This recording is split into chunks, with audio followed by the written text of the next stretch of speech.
Ho,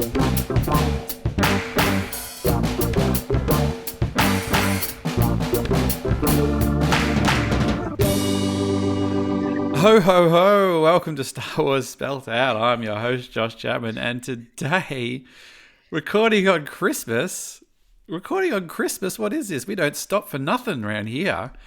But Skeleton Crew don't stop, we don't stop, Christmas doesn't stop, so let's just bring the guests in. We've got 2 of our 3 guests. I think we'll have another one in a minute, but don't turn off because he'll come later, or turn off now because you know he's not here, or listen now, but whatever you want to do it. But let's get him in. First, we've got, welcome back, Catherine Kneen. Hello, Catherine. Merry Christmas. Happy Hanukkah. Kwasi Kwanzaa. Hello. Yes, I got a classic bonbon joke today. Why is 6 afraid of 7? Because 7, 8, 9. Exactly. Boom. And that voice there, making his triumphant return. It's the one and only Andy Bell. Merry Christmas. It is Christmas. It is British Christmas. It be 5 to 10 in the morning. Oh, there you go.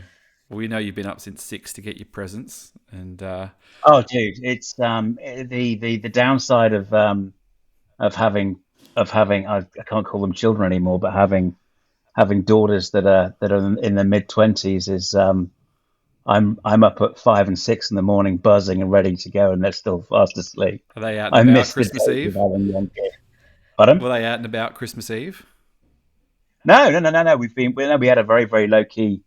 We had a very, very low key Christmas Eve, and we do, because my wife is part Swiss. We kind of do the exchanging of presents, a few presents on Christmas Eve, and then follow up with the main stuff on Christmas Day. It's we drag this out. We make a I had my third Christmas lunch today, I think it was. So it was when you get to all the families and things, not in one day, but yeah. But my girls, well, pretty good. They're up at 7, so they stuck to their normal bed getting up routine. So they were up at 7, pretty reasonable. Pretty pumped, but pretty reasonable. But they both got dress up Jedi cloaks because they're going to Celebration next year. And then Sloane decided that she wanted to dress as Rey for Christmas, completely unprompted. So she wore her Rey costume with the hair and the lightsaber all day. She turned up to Christmas, but she had this outfit on. And my auntie Fran, who knows nothing about Star Wars, goes, "Are you a Roman or something?" Because it's got the little cloth and things on it. She's like, "No, I'm a Jedi. I'm Rey." Dude, as I said in the Discord, I don't know what you're doing, but your parenting skills are amazing. Getting both kids into Star Wars, fantastic. I wish I had that ability when my kids were that age. There probably just need to be a few more streaming services or something back there on that time, but who knows? True. But, very true. So we just decided to record on Christmas. I mean, sort of it's evening here in Australia, so traditionally everything's sort of wound up by now. Everybody's goes home and has ham in their belly, or too many prawns here, or depending on what you're doing. I couldn't possibly eat one more thing, and then out comes dessert. Out comes the pud, the famous little bit of pud, as they say. Yep. Just a little bit of pud. I'm sure most know what we're talking about. And then the cheeses come out, and it's I haven't done cheese it's yet. game over. Game over. I think Kat and my sister, who are in the other part of the house currently, are probably on the cheese right now, actually, while I'm in here. But it's bloody hot here. It was 30-something degrees today in Celsius, and it's going to be 38, 39 tomorrow. So it's hot for Boxing Day here. So get to the beach if you can. So everybody stay safe. But Skeleton Crew, episode 5. Matt Mole is not here yet, but he is on his way. So he's not here to give us the running time. But it was a long one. But what was the title, Catherine? Hit me with the title. Is that you need to learn about pirates, something like that? I'm sorry, I've watched it once. Yeah, same here as well. And this really felt like an episode I needed to watch more than once. Yeah, we'll get into it. Hang on, I did make a note of it myself. You have a lot to learn about pirates. Yes, that's it. Yeah. Yeah, I do like that they're taking the titles from something that a character says. I know it's not great for your pod artwork, but no, I've just accepted that they're long now. It's just my lot in life, as they say. But it was a long one this week. It was nearly 40 minutes long, I think, which is something like that. It was heavy. It was heavy. There was a lot to digest, and but I have to say, what a romp! It was fantastic. Now, before we go any further, Andy, because you haven't been on since we've started these, do you want to give us a little, how you're feeling on the show in general? Just a quick sort of where you at? I've loved it. Yeah. So I've covered it a few times with Sean on our pod, and it's I was already looking forward to it because it seemed low risk. The whole thing seemed low risk. It seemed, and because it was very Amblin-esque type of vibe to the whole thing, I thought, this is going to be just a blast. And it also coming out at Christmas time just seemed absolutely right.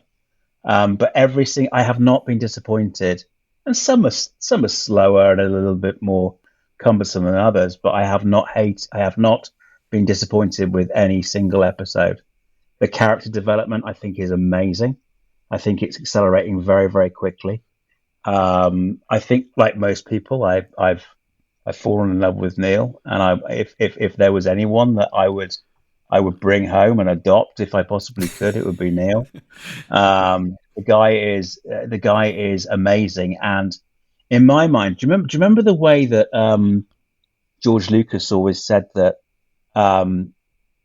R2D2 are the viewers. We see the events of the original of the OT through the eyes of R2D2. I feel the same way about Neil as well. He's not courageous. He has all of our fears and cowardness, if you like. Mm-hmm. He just wants to get home. And I love the guy. I love the guy to bits. But everyone else as well, I feel have their own story that is developing quite expertly through each of the episodes. And ultimately, it's a brilliant romp. And then on top of that, you've got Jude Law having the time of his life. He can't believe he's like this bloke. He was talking in the interviews before the series kicked off just how much fun he had. And I thought that was kind of the normal press junket kind of stuff that stars would say. But you can see on the screen the guy's having the time of his life. And today in particular, he was acting his socks off in the most beautiful way. I'm loving it. That's a long-winded way of saying I've loved every minute of it, and it just keeps getting better. And the story is progressing rapidly. Which I think is great. Yeah, which we'll sort of kick off because it's Catherine, we assumed last week where we kind of left Neil sort of fainting that we would pretty much pick up where we left off and we'd back up on Crap-Atten still, or Ap Crappen, or Crappen, which Crap-Atten I think rolls off the tongue a bit easier. But we don't. Like, they're out of there. Yeah. We don't see them how they go back to the ship, because that, they must have waited for Neil to come round, because otherwise I don't know how they would have carried both him and SM-33. Oh, yeah, of course. Actually, before we even get to that bit, we do actually start with the parents. We do actually check in. We hadn't checked in with the parents for a bit. And it did seem like Wynn's dad's got a bit of a Cecil job. Sitting in that analyst booth. Sitting in the cubicles. Cubicle life, for those who've worked in cubicles. Yeah, it's interesting, isn't it? I'm enjoying the little snippets of kind of what really is going on that planet, and obviously we're going to talk about the reveal later on. But everyone's an office worker, everyone's an analyst, everyone's an accountant, everyone's a white collar kind of a white collar worker, and he seems to have a position of authority or some kind of authority. which is the reason why he can get the access that the parents need. Well, the At Neil's, very least, more than Neil's mum. Yeah, yeah, I mean, Yeah. he got access to a company computer, which maybe some people don't even have the luxury of that. So, yeah, Neil's mum sort of turns up at the start and gives him this thing and says, "Look, hey, we need some codes for this barrier because these kids aren't coming back. We've got to take this into our own hands, basically."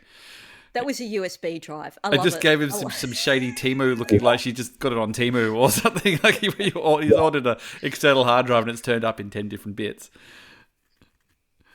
yeah. It was a rough looking piece of tech, and it felt like he didn't get too far with it either. It seems like that they were probably under more surveillance than they thought they were. Like it felt like that robot was there specifically to watch him. But he did the old he did the trick. He did the old trick as well. I mean, it's been done. It's a timeless. On the hands It's a behind the back timeless. thing. Yeah. What's in your left hand? Nothing. What's in your right hand? I Nothing. honestly thought So he we was both at come least try and together. shove it down the back of your trousers or something. Exactly, and it worked. But it works. I mean, all of this stuff at the moment, it works. Yeah, there are many tropes from many different things, but you throw them all together in this delicious soup. It just works. It's very funny. Yeah. What I did like is that you get that sense that the parents there, the workers, do feel like they're monitored all the time, and it's not a Yeah, sense of dread, but it's that sense of on edge Yeah. all the No time. knocking off for an early lunch, and just the pressure that William's dad was on. In the first episode, he was like, "Hey, I got to be there. Like this is whatever I'm doing. This yeah. is too important." Yeah, so it's not like they are under an illusion of a benevolent working life. It's no, we go to work and we are monitored all the It's a bit time, more foot on the neck. because you think that security droid was knew that something had been accessed. Yeah, he said it was like what he said, like there was an energy surge or something Yeah, yeah. very minuscule, but as soon as he kind of put that shonky looking drive in, it was. Yeah, so he didn't get too far, and he got hauled into Fern's mum's office, and I almost thought that it was a 3-part plan originally, just the way that she kind of got rid of that droid and that they got the access. So I don't know whether he actually still got the code because she got in, like he went in and gave it to her, and then she's brushed off the droid. But in order to do it, you've got to have the droid look at you, take the droid in, wipe its memory, and that's part of the thing. But I don't know. And she's doing that. So the objective is just to get a message out, right? Yeah. They're not looking to break. Right? Okay. I again, like yourselves. I mean, I need to rewatch an awful lot of it because there's an awful lot to kind of take in. But yeah, no, that's what I thought, was just to get a message out there. Okay. But they talked very openly about keeping the planet secret as well. So it wasn't as if they didn't know any better, if you know what I mean. Like as far as like they seem like they're purposely kept secret, and that's the way it is. So do you think then that the workers know what the planet is? Do you think they know its purpose, or do you think that I wouldn't say automatrons. Do you think that they don't know what the great plan is or the great work is? Do you understand what I'm trying to say? Yeah. Oh, I think they know it's important. I don't know whether they know the specifics. Probably Right. not, because although I don't know, like if you're on a planet where there's lots of dollars and you can't go anywhere and do anything anyway, does it really make any difference? But Exactly. I feel, this is just off the top of my head now, that everything's very compartmentalized in that they know their job and what they are doing, but they don't know what other things are doing. So they might not know the overall, like aim of the great work. But they know at some point they've been told that our planet has to be kept secret or separate from the rest of the galaxy, that we can't reveal our location for any reason. I feel like if they knew that it was just for the money, I think that you probably wouldn't go along with it. You're just like, well, it's not really worth it, is it? If it's just for the money. Not to mention the fact that it's been going on for so long, they're not even aware that the Republic doesn't exist anymore. Like it's just a perpetual machine that's going around and around. And it seems like the treasure is just probably stockpiling somewhere. Like because they don't all know. I don't think they all are aware, like you said, Catherine, what they're actually doing. But I think at some point, the planet's been locked down, probably when the Republic fell or whenever it was. And the money's probably not even getting off site. It's probably just all piling up somewhere in a big pile. And it's not going anywhere, but they don't know. As far as they know, they're just churning around, but it's not actually completing its purpose. So whether there's a scene in the last episode, they go into something and it's just this, Jude Law walks into this huge mountain of credits, which is kind of like, well, it's ridiculous. As soon as the planet finds it, it's worthless now because crash the currency. There's a bajillion of it now. You might as well just melt it. He Scrooge McDucks it. Yeah, then he's there just like doing his little striped swimmers and doing a little dive off a diving board. And so it's good to see the parents being a bit proactive too, which is good. But yeah, like calling it the great work in the first episode is a vague enough term that they really don't know that overall picture of what they're doing. They know, they're what they do in their department or at their console. They can't really know anything else. So it's good to get a little bit more insight into that. But and then we catch up with the crew. Like we said, they've just taken off from the other planet and left the little French girlfriend behind. And I did like that because my girls even were sort of like, what's going to happen with the robot? Isn't he just going to go crazy again? And I said, they'll probably like try time down or something. And that's literally what they did. Not that it made much of a difference. Yeah, that was great at the moment where he kind of seemed like he was cool and he just stood up and broke the thing straight away. Yeah. And George was just like, okay. So we get quite a lot of exposition at this point. So talk me through it, Andy. He drops the name of the captain, and then we find out that it's a famous pirate ship. The captain was a famous captain. He was because the Onyx Cinder, I think, has been on the Lego, so I think we knew the name of the ship. But of course, that means nothing to us, but it means something to Jude Law. And he's an infamous pirate that was known for basically plundering, kicking ass and taking names and plundering whatever he wanted, and extremely successful. He was known for being suspicious of his crew, and from what we understand, his concubine. What's a concubine?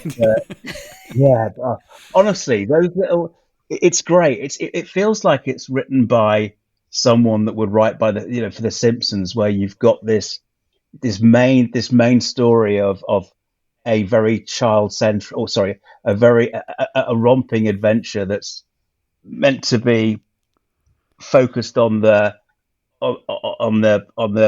sensibilities of a child, and yet underneath this there's this subtle undertone of this little snippets of adult humor that getting dropped in, which make me laugh.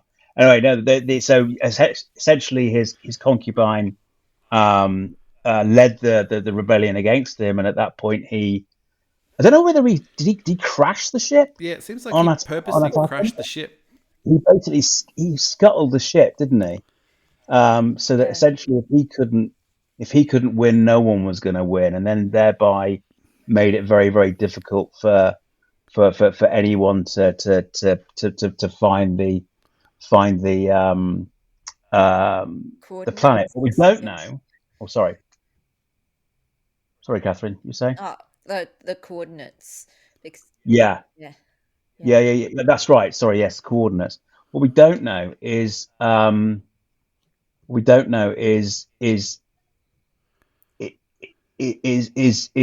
happened thereafter. I mean, what happened? Was the supervisor and all of that arrangement already established prior to this guy crashing the ship and erasing all knowledge of the coordinates? I don't know. I really don't know. Lots of So it questions was to be the had captain's. specifically on the identity of the supervisor, which makes me think, is there some sort of relation to that and the hologram Well, they that we saw purposely of the... kept the face of the pirate Yeah, obscured, yeah, didn't it? exactly. Which would suggest it's a face that we're going to recognize. Or at least in the context of the show. I mean, maybe it's Darth Yeah. Maul, but, again. Yeah. Oh, No, he yeah. didn't purposely, for absolutely no reason, ignite a lightsaber, so it can't be Darth Maul. Yeah. Now, Catherine, just as a side note here, I know we're jumping around all over the spot. We are talking about the captain. We didn't see the face, but he did look a little bit bigger than a rat Yes. in order to yes. Ratatouille.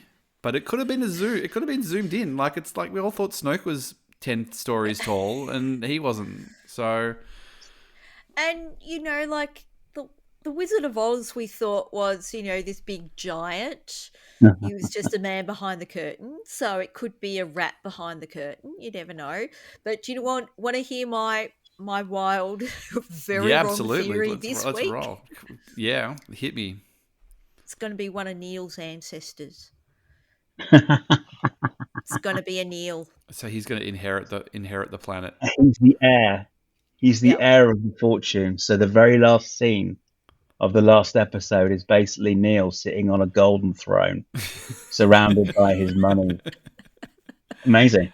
I love It's an it. interesting theory because if I'm loving all these the theories, to be captain honest with you. survives This- the this crash, captain- if the Downloads his consciousness into a rat. Well, I'm going all in. but even the captain downloads himself into the system of at Atten and just sort of presides over it. And he's like, well, technically I own all the treasure because they're just producing me more and more treasure. So I'm just sitting on an infinite pile Yeah. of treasure, which I can't really do anything with. But I won. I get I win the planet. So in order to, these people serve here to give me an infinite supply of treasure that will just feed me forever, basically. Yeah. Yes, it's interesting. But anyway, before we get to that, so there's a lot of jumping around. Like I said, I've only watched this once, just not long before we came on. But we established that he's got a secret hideout on a pirate hideout. What we thought was a pirate hideout in a pirate cave. I can't remember was it like Skull Cave or like the Phantom Skull something. Skull Mountain. Skull Mountain, wasn't it? Yeah. Yeah. And apparently he's got the log there where he keeps all the travels and all the destinations and everywhere that he's been. So it's like, all right, well, let's take another detour. Skull Ridge Mountain. Skull Ridge Mountain. Skull Ridge Mountain. They're really leaning into it, aren't they? Oh yeah, it's good. oh yeah, without a doubt. It's fantastic. I'm loving it. And so the kids are like, all right, let's go to Skull Ridge Mountain. So before we get there, though, there's actually quite a nice moment with is it a nice moment with Jod and Wim? It doesn't feel like it's a lot of great advice. It's not, but I think it's actually, what we saw later from Jod, which was the kind of Well, he was heel actually turn that maybe talking a lot. that we. Sorry. Oh no, sorry, Andy, you finish off, mate. No, I was just going to say what we saw later on from Jod. I think moments like this, moments that he's had with Neil, moments that he's now had with Wim, I think that this is all going to feed into the long game in that we may see a re-reversal or a reversal of Jod and how he feels specifically about attachments and specifically about the kids. So I think it served the purpose. And maybe he's giving out the wrong advice, but ultimately he's probably learning another way of seeing life or another way of being what it is to be a person from these kids. I think it's all feeding into Jod's own character development. Yeah.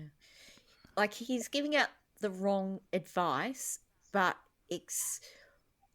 I think the only advice he had to give. Like, obviously, he's learnt that somewhere. He's learned it from the Jedi. Yeah. He's literally regurgitating Jedi, no attachments. But he literally says your focus determines your reality, where he's like, I've just picked up this bit. But the detachment was interesting, where he's just like, well, detached myself from my family and my planet and everything, I still. It doesn't seem to be any doubt that he can use the Force. So, we're talking about, is it a trick? Is it doing this? But, he's done it enough times he can now use the in Force. unplanned situations where I'm still like in my washout Jedi theory.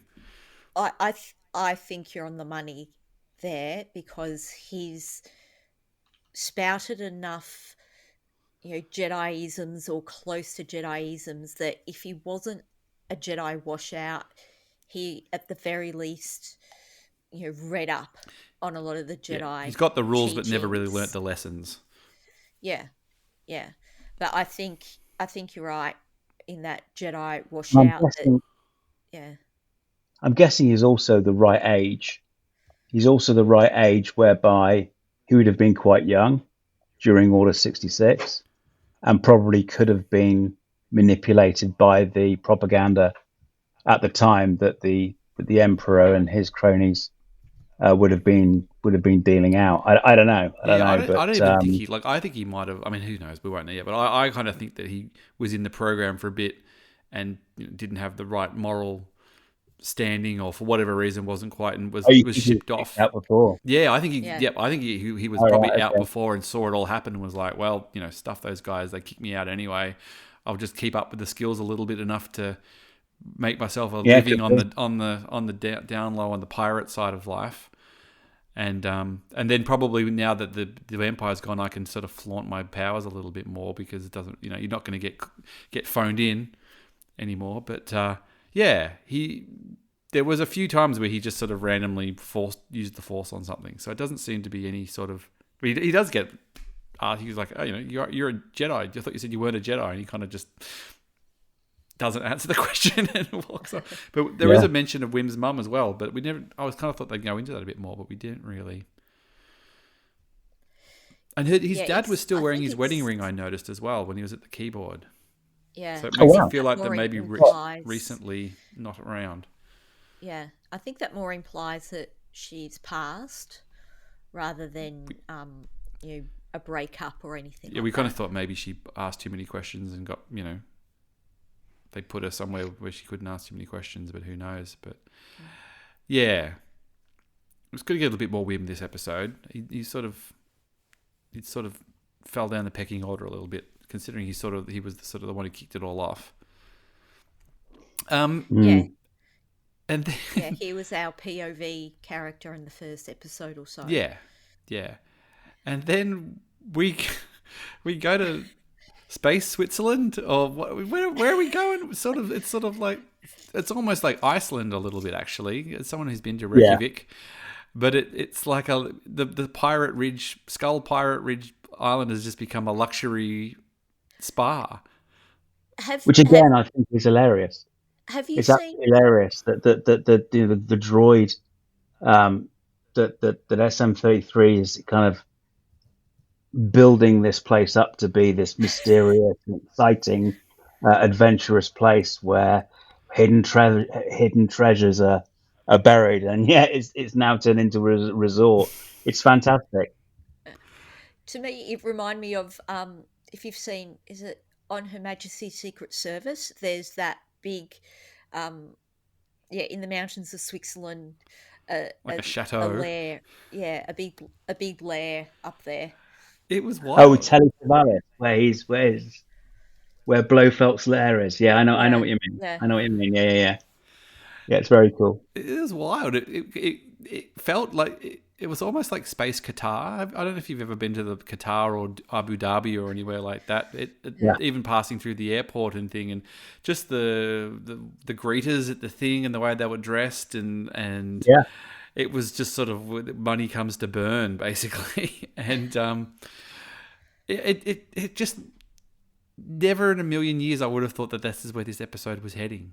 I thought, we're going to another pirate stronghold. Oh, okay. Well, that's weird. We went to the other one. All right, I'm sure they'll find some sort of way to do it. And then there was this whole sort of wacky trying to get into the spa thing and dressing the kids up. My kids loved that. They thought that was hilarious.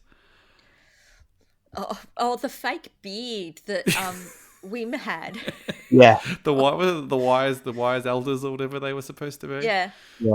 I want to see that celebration dress up, please. Anybody at Celebration Japan? If you got 3 mates, can you pull off that cosplay, please? Look, I'm surprised that one wasn't sitting on the shoulders of another to make, a really tall person. Yeah, actually. But that whole setup was great. I mean, they split up. They go their own separate ways to try and find the way through the spa into the vaults, and that whole setup was brilliant. Having these kids, and I mean, it felt like, I don't know what you guys thought, but for me, it felt an awful lot like the last scene of the Last Crusade, Indiana Jones, the Last Crusade.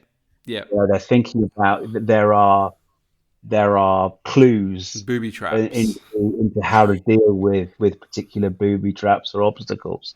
Or I kept thinking of the penitent man, the penitent man, the penitent man. What does he do? It's good fun. Really good fun. He kneels, and but just before that, they there's the sort of the funny bit that Jude Law's at the desk and he's trying to buy the room and he's just dropping the credit, and the lady she's Yes. and then he's going, oh well, not that, there's a kid, that's another couple of credits, that's another couple. And I did like when they're in the room and the kids are just jumping on the bed and doing the pillow fighting and stuff. My kids thought that was very good. I really liked the relationship between 33 and Jod this episode, the interplay between them, that they're on this other level of communicating about the pirate lore and the location, and okay, this is how we're going to get here. They look around and the kids are having a pillow fight. Yeah. I did like how he was just SM33 was just bad mouthing. He was like, that's not right, and that wasn't the. And actually, we didn't mention that it was probably pivotal to the plot point. Is he runs into the bounty hunter, and it's bloody, what's her name from Trainspotting? It's Kelly. Kelly, is it? I'm sure it was her. Kelly McGuinness. I have to check the credits, but I was almost positive that it was her. There's also, was it? Key to all of us looking at IMDb. I didn't suss it at all. Which is also, she was in what's that fantastic police show, the British one about the internal police. Well, I bust copper is what I do. Line of Duty, yeah. What I do, she was in the more recent series of that too. Oh right, okay. I'm sure that was her. I thought I'd recognise that accent anywhere. Yeah, could well be, man. You find out, Catherine. Find out if I'm right or wrong. What was her name? Was it Pockets or something they called her? Or Pocky, wasn't it? P-O-double-K-I or something like that. She was very cool looking. I'll give her that. Yeah, she was.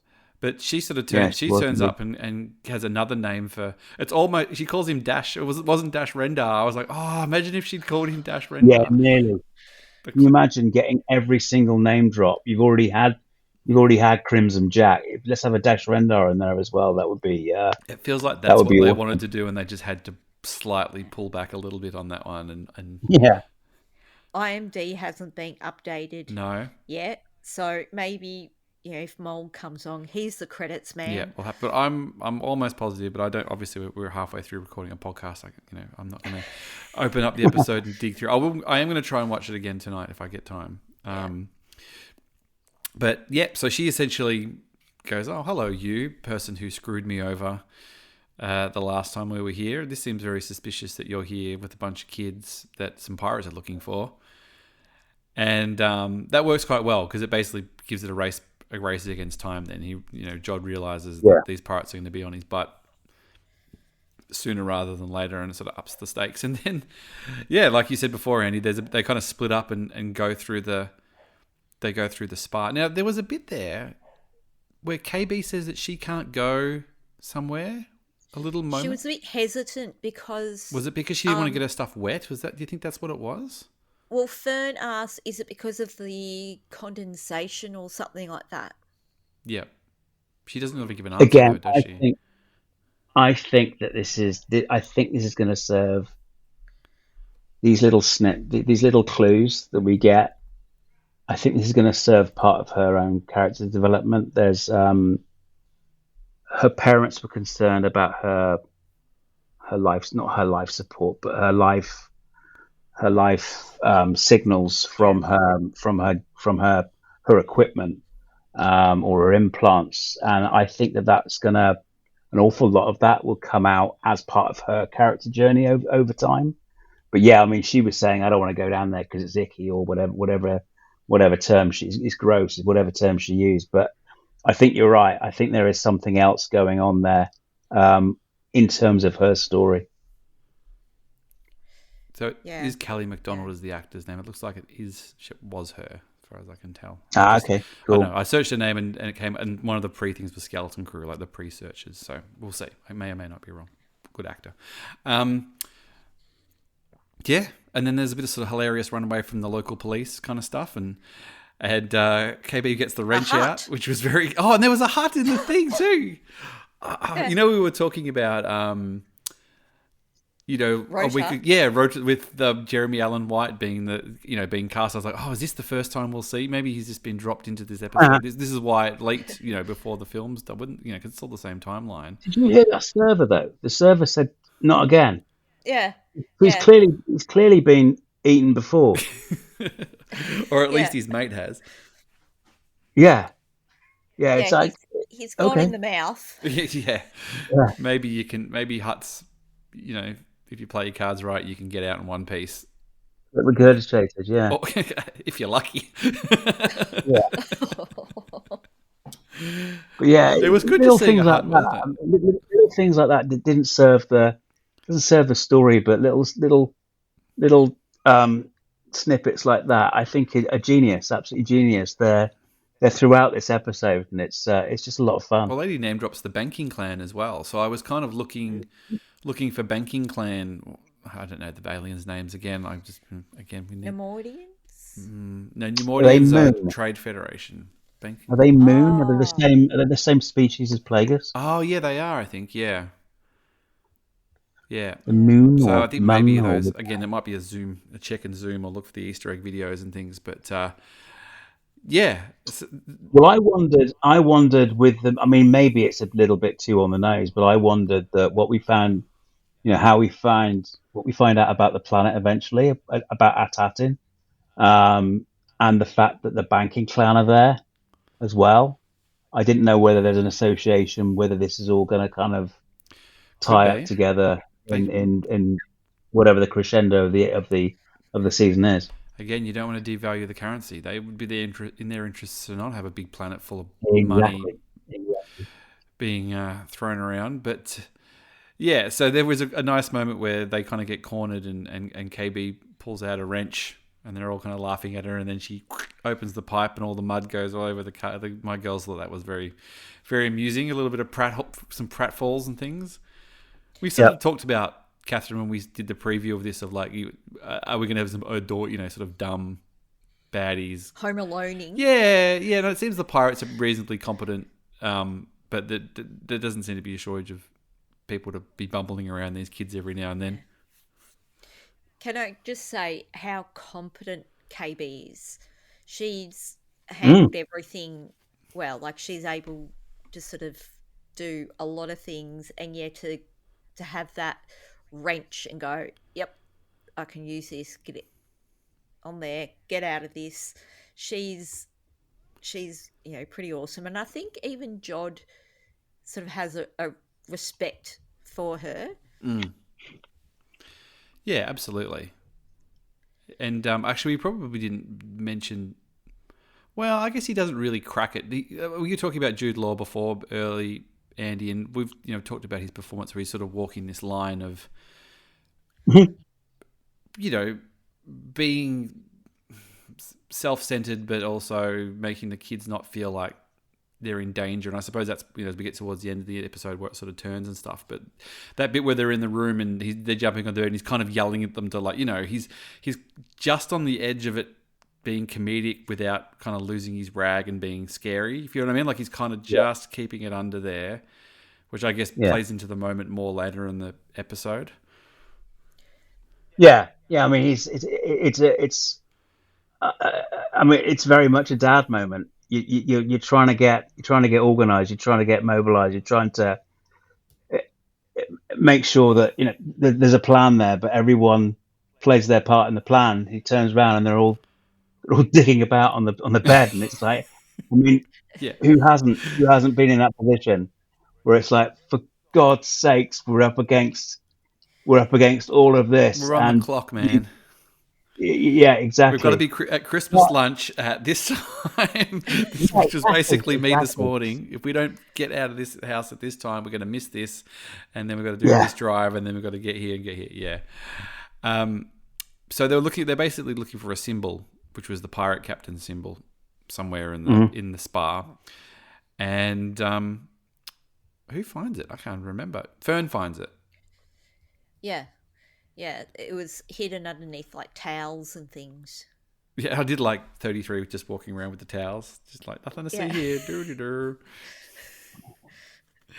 And then and the restraining bolt on him, so he couldn't. Is that the first time we'd seen a restraining bolt actually work in live action? You stole the words out of my mouth. I've never seen that before. I've never seen it actually work before. Well, the only time I could think of, and I'm not sure if it's the same thing, it's when in A New Hope, when they go off and they buy R5 and R2's kind of and then the jar was like oi, get in your place, which I assume is the same thing where they can kind of stop it. But this was different because this was like as soon as he was going to exert his physicality, so it's slightly different. But yeah, it was a real visualization of a restraining bolt that we've never really seen. But we've seen that sort of remote control switch. Yeah, because he got a bit murderous, a bit violent. Yeah, he seemed to be pretty annoyed how it was. The place wasn't the pirate wonderland that it used to be. And actually, meanwhile, all this is going on, your boy Andy and his mates are on the high tail. And I did like the approach to the planet where the local cops kind of turned up and they just shot them out of the sky. That was brilliant. I kind of expected them to kind of just land and be welcome, and it's like, no problem at all. But they were taking, they were on a mission, and they flew in. But to your point, Catherine, they're not particularly competent in many ways. Well, they flew in and just kind of landed half on top of another ship too. Like they just gave zero Fs. Yeah. No. I'm loving the pirate stuff. I can't get enough of it. I'm sure Hawes will be disappointed that I said that, but I am absolutely loving the space pirate stuff. So the kids, Fern finds the chamber, and they get help from some big creature dude who's just down there having a lovely spa, and which was quite a nice moment. It was sort of a nice big. And that was such an Amblin moment as well, in that they're in peril. This huge, this huge monstrosity of a squid was about to, or we thought was about to kind of endanger or take on the kids, and then that moment where actually he's just enjoying a story from them, I thought was, again, another stroke of genius. Well, he's probably down there, given his size, he probably doesn't get a lot of visitors as well. So he's sort of like, hey, if someone wants to come down and chit-chat, like, I'm more than happy to. And I just like the kids are all like, oh, bye, thanks for coming. I didn't catch couldn't remember what his name was. I'll watch it again. But he's got a very handy, big, spiky tail that he could open the thing with.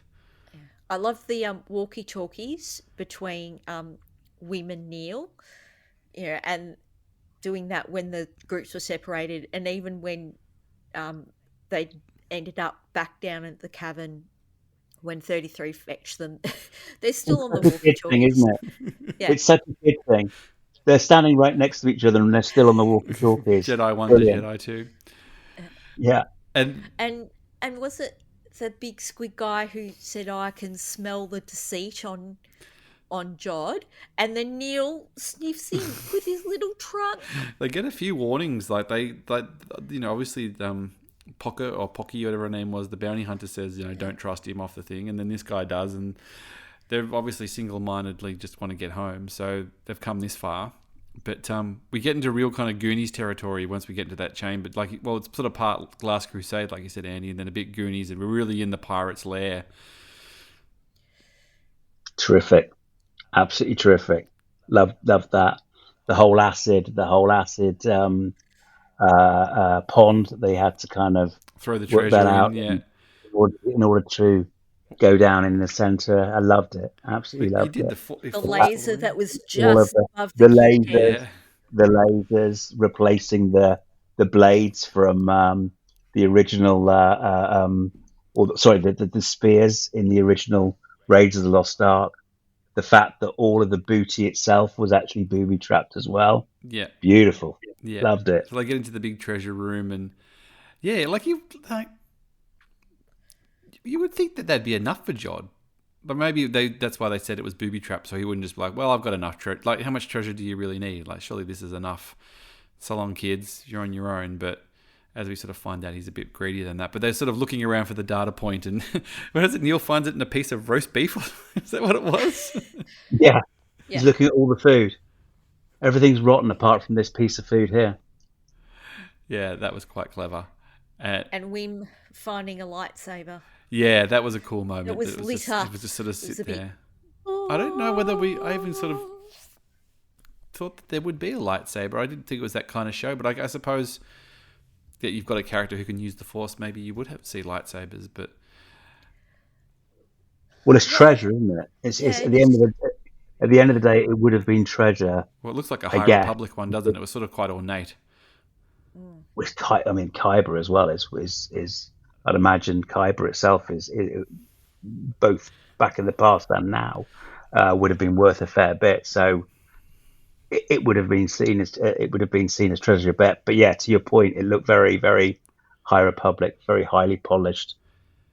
And then they get the data point on, and as we touched on earlier, the captain, whose face is obscured by the video, but at least the kids acknowledge it as well, which the show's very good at that. Of just sort of the kids will, before you think you're going, oh, why did they do? The kid will be like, hey, what's up with the video? Why is it all sort of crummy? Yeah. And I'll have to go back and it's another rewatch thing, but he basically says that Atten is the royal mint of the Republic. That they're producing all the gold and all the money comes from Atten, which would assume why everybody, whether it was the case that everybody knew what it was, probably not before, but word snuck out that there was a planet they were making all the Gold Republic credits you could throw at. Which begs the question: what was the purpose of the other 8 planets? Weren't there? What was the purpose of the other 7? Yeah, were they also? Maybe they all had key industries or something like that. Maybe it's like when you go to Canberra, Catherine. There's the Mint, and there's the Gathery, and there's the. Maybe one was the postal service planet, and one was they were just sort of the main things that you need in order to. Maybe, I don't know. I feel like we might get an answer though. Yeah. Or maybe they were all mints, and they've just been one by one. They've been ransacked, and this is the last one. But yeah, good point. Actually, they could have all been mints, and they all eventually they were taken over recently. I can't believe it was recent. No, I think the other. Do we know how the other planets were ransacked? Because when we in the last episode, that apocalyptic environment had been around for quite a while. It was certainly seems to be before the age of the Empire. Yeah, we didn't quite. We sort of talked about it last week. Couldn't quite understand whether they knew of the outside world as well. They didn't seem to be overly shocked that there's some people turned up, but maybe it's just like whatever. This planet sucks, and you're just some people fighting amongst yourselves. But It was at least a couple of generations, like a few generations. Yeah. Certainly enough for the sort of the main people who knew originally to not be there anymore. But essentially, the captain confirms that Atten is a planet that's completely full of treasure and is making more treasure, and it's full of treasure. And Jude Law, Jod Nunord, Crimson Jack himself has a little moment going, I don't think this reward for taking these kids home is going to cut it anymore. I think it's time to take control of this operation now that I've got the coordinates and I know what's at stake. Yeah. I mean, I think Saw it coming though, right? Yeah, he was getting frustrated that he wasn't in charge. Oh, hang on a second. Ho, ho, ho. Couldn't keep myself away. Well, you've come in just as we're discussing that the pirate captain giving away the secret of what's going on at Atten, Matt. It's a secret mint. Which I have a feeling we might have hinted upon, or maybe even guessed at a while ago that they were doing something a while back. But as we sort of just said before you jumped on, it would seem Jude Law wants to control this operation now, mate. He's taken over. He's dropped all his ethics. The kids are hitting the back burner. I don't think he's dropped all of his ethics. Like, he wasn't going to kill Fern. He wasn't going to kill Fern, No. and I think he would happily, like he's going to Atten. He would have taken them, but it would have been under his terms, with him in charge, and he would have just like dropped them and taken whatever money. I don't think he would have left them there to their fate. Or am I projecting that I want him to be that nice? I don't know. Your silence is telling me. I think you're right. I still think that as we talked about earlier on, I think some of the conversations that he's had with the kids, I think that 4 episodes ago, if we faced this, if we were in the same situation then, I'd maybe say maybe he would. But I think that all of the work that we've seen with him, getting to know the kids and, if you like, winning over their trust, has actually had a reverse effect on him as well. And so I'm with you. I don't think there's any way he would have hurt her in any way. I can't believe that. Like, he was just saying, just say yield. All you have to do is say yield. You don't have to do this. Yeah. You just have to say yield. And you could hear and see the reluctance of him saying, I challenge, I'll go through the rights of challenge, because it was like, But why does he need to do that now, though? Because if he's they were going to go there anyway, and it seemed like was he just sick of not being in control? It only seemed like as soon as he found out what was at stake, which is a planet that's full of money. But he could have just got them to Atten and and had a crack at the treasure anyway. But I don't see why he needs to. I don't know, Mol. Why does he need to take over now? Greed, pure greed, and story development. He could have just double crossed them later on in the show, but let's just do it now. He's a pirate. Yeah, greedy pirate. The pirate side sort of came through, didn't it? Really, it certainly did. Yeah. Well, we get a moment where Wim pulls up that lightsaber. Ugh. And that was great. That was a really great gag, actually. He flicked it on from the wrong way around. I don't know. Did you think for a second he was going to it was going to fly into his hand from across the room or something like that, or he'd open it into his face like that Luke Skywalker meme? Yeah, I was about to say it's almost like a homage to Luke Skywalker looking down the wrong end of a lightsaber. It's a good gag, though. To your point. Yeah. I thought the Scruffy boys would be on the edge of their seats wondering if this kid's about to become force sensitive or who gets a point, who doesn't get a point. Did they drop a light? Was there a point for lightsabers? Ignited. Oh, I think if you ignite it and sort of have some force sensitivity to yourself, then if he draws it from across the room, then he's definitely force sensitive. He just sort of picked it up, I think. I don't think he whooshed it into his hands. He had no proficiency, this boy. No. It was a bit like that Rick and Morty. Have you seen that Rick and Morty episode where Morty gets a lightsaber? Rick makes him a lightsaber for Christmas, but he drops it straight down and it goes into the center of the earth because it just keeps falling continuously. Oh. So Crue Crimson Jack just declares he wants to be captain now. He challenges Fern to a duel. Fern doesn't want to back down for a bit, but he takes that knife, and it's a little bit intense there. It's my kids weren't scared, but they were a bit like, oh, but he's the captain now. Not so PG anymore. No, it managed to walk the line. It wasn't, like he just cut her up a little bit, just for the, just to show how serious he was. They managed to avoid showing that guard getting skewered, or at least implied he was dead before he was skewered. So did all the pirate crew get burnt up? They were behind the door. I know he sort of set the acid. Because that's a bit of poor old Urkel. Got 2 lines in the show and got doused by acid. Is that it? Maybe Urkel sent the guys ahead and he hung back. Who knows?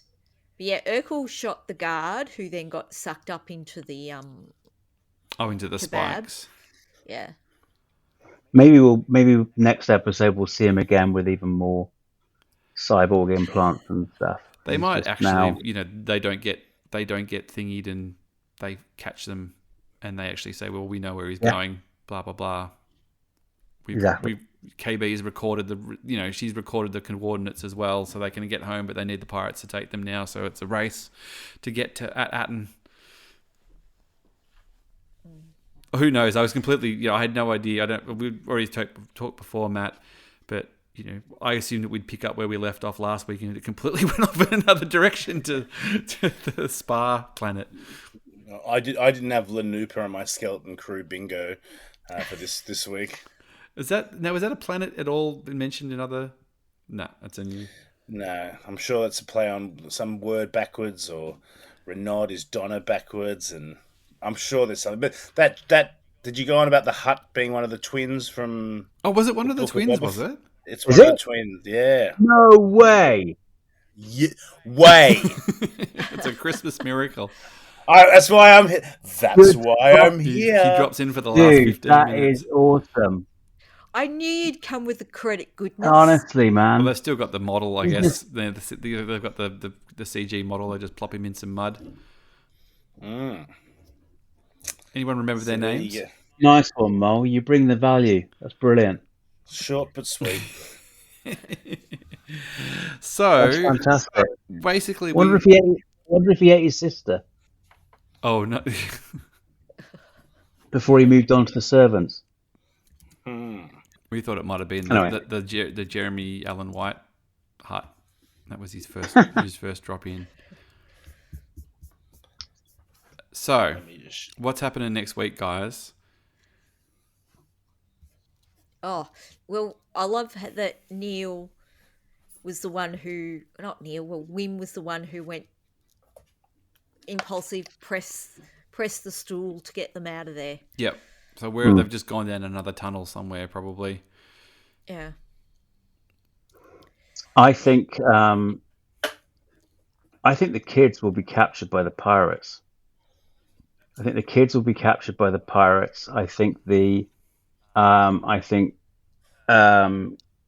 our buddy Crimson Jack will head towards Attatin, and in hot pursuit will be the pirates with the kids on board. Yeah. I don't know what will happen with the parents. I don't know whether they'll actually get their message out, or even if it's important anymore. I think it'll be enough to get them to, I don't know, whether it's to get them to a certain location, or I feel like the pirates, I think you're right. I think the pirates are all going to converge on Atten. Their presence is going to throw a monkey wrench in the whole operation of the way that this planet operates. The parents' message somehow will also alert whatever, perhaps even the Republic, that something's happening as well. I feel like we'll probably touch in with the Republic as well. And it'll all sort of go down at this place. We were sort of suggesting... How many have we got left? Is it 3 left now? There's 3 left. So you'd think they've got the coordinates to Atten. There's going to be some delay next episode that'll sort of set up the penultimate, and then they'll fill that one up, and then the big showdown, Yeah, I have to say, guys, um, because I've watched it quite a few times. Watching it weekly is fantastic because it gives you the opportunity to speculate and have this kind of conversation. Watching it all together, it would make an epic movie. It's really, really good. I do recommend if you do have a good, a spare couple of hours over Christmas. I know that sounds crazy, but if watching it back to back, which I've done in recent days, it's phenomenal. It really is. Catherine, are you okay about your Captain Mouse theory being debunked in less than? We haven't No. seen the face. No face, That no was grace, mate. that, No, we haven't that seen. was the Christmas gift I was hoping for. Oh, the captain downloaded his consciousness into a mouse. Oh, okay, you still hanging on by a thread, are you? We were speculating Not that we thought the really. captain might actually be the one controlling the planet in some capacity, and he's just using the planet to make endless treasure for himself. All right. And he's a mouse. Matt, do you think that we were also wondering if because the image of the captain was so blurred, do you think that it's someone we know? It's someone we've seen on screen? Moles, mate, the pirate. That's the low bar. I thought you were going to say Thrawn or you said Darth Maul.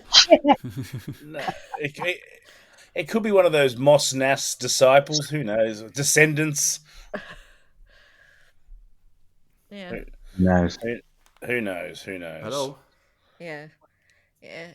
Do you need to pick up? Yeah, it's been heaps of fun. Adam Lance Garcia on Blue that's Sky fine. said I'll come out then. you sort of question, is this the second Okay, best, cool. I'll see you then. or is this the best Yeah, it's fine. Star Wars show since Andor? And I I'm had just to recording say at the yes. moment, so I got Oh, to it's jump better off. than Andor. It's way better than Andor. Oh, Them fighting words. No, it's all right. I'll be done by then. Neil trumps Cassian every day of the week. Okay, cool. Oh, Okay. See ya. we're gonna it's rumble. been nice speaking to you guys again. It's horrible that this lovely friendship is having to break up on Christmas Day, but The fellowship is on its knees. yeah. No, I'd agree with that. I would say this is on a par. The way it makes me feel, I would say it's on a par with Andor. Totally different, polar opposite. Polar Yeah. opposite. But the fact is, it's a, and I'm for those of you that have listened to me before in the past, I'm sorry for repeating myself. Andor is an amazing drama that just so happens to be set in the Star Wars universe.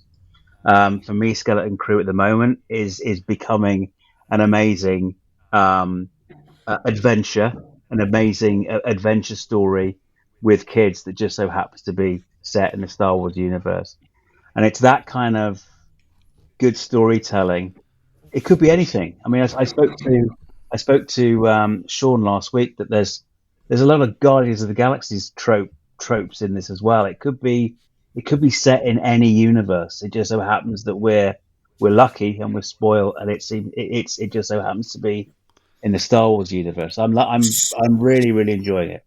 Secret Star Wars And universe. that's why you can drop a lightsaber in there. Literally drop a lightsaber in there. They're very contrasting shows, but it's funny.